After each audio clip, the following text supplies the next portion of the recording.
Malam wata sauka ce ake yi idan har ka tsinci kanka a irin wannan halin, ma'ana al'amura sun kulle, komai ya tsaya, aikin babu, kasuwar ba ciniki, babu customers, babu aikin yi.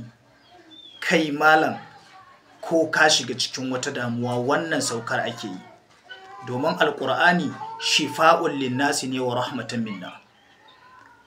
Za mu yi bayani yadda kaifiyar aikin take. Kafin mu yi bayani yan uwa, duk inda aka samu sirrin ayyuwa al'ummar manzon Allah shiyar. Sa'annan ayyuwa annabi salati mu kuma ayi mana addu'a.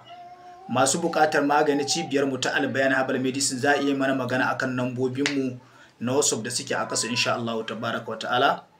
Bismillah, alhamdulillah, wa salatu wa salamu ala rasulillah wa alihi wa sahbihi wa man wala. Wa ma tawfiq illa billah wa la haula wa la quwwata illa billah alil azim. Barkanmu da ƙara kasancewa a nan makaranta ta mai tarin albarka wanda take sanar da mu fa'ida na ayoyin Alƙur'ani cikin dar Allah za mu yi bayani yadda kaifiyar aikin take. Kamar yadda muka sani ita sauka akan iya yi mutum ɗaya ko kuma a tara wasu mutane a yi. To amma ni shawarar da zan baki a tara mutane a yi saukar. Idan misali mutum 12 aka samu, kun ga kowa zai sami izifi 5 kenan.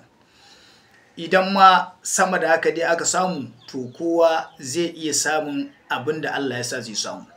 To amma ita wannan saukar ba a san a wuce kamar mutum 12, saboda ana so a yi abin cikin natsuwa. Malam ka samu wanda suke da amana su yi maka wannan saukar. Wallahi kamar yadda na faɗa maka al'amura za su warware. Wallahi idan ƙarin neman ɗaukaka kake, ƙarin neman girma kake yi a gurin aikinka, malam Allah zai bayar. Baka ban naira ɗaya ba saboda manzan Allah na baka, kuma na tabbatar za ka ji daɗin wannan sirrin. Alfarman manzan Allah. In kai wannan sirrin ba za ka taɓa manta da mu ba a rayuwarka, alfarman manzan Allah.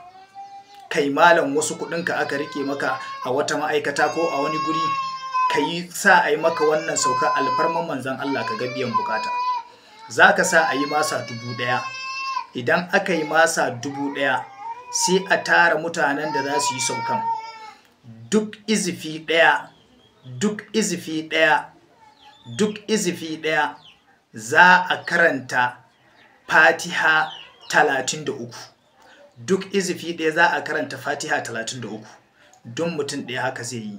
A tabbatar an samu mutane masu amana. Idan aka gama wannan saukar, malam wannan masar a rabar da ita sadaka. A samu siga a zuba mata, sukari a zuba mata. Malam in aka zuba mata a rabar da ita sadaka. Alfarman manzan Allah, sai ka zo ka mana addu'a, sai ka ƙara yi mana addu'a kamar yadda mutane suke cewa musamman irin addu'a da za su yi mana ba, to addu'ar dai ita za a ci gaba da yi. Alfarman manzan Allah za a ji daɗin wannan sirrin. Allah subhanahu wataala ya datar da mu baki daya.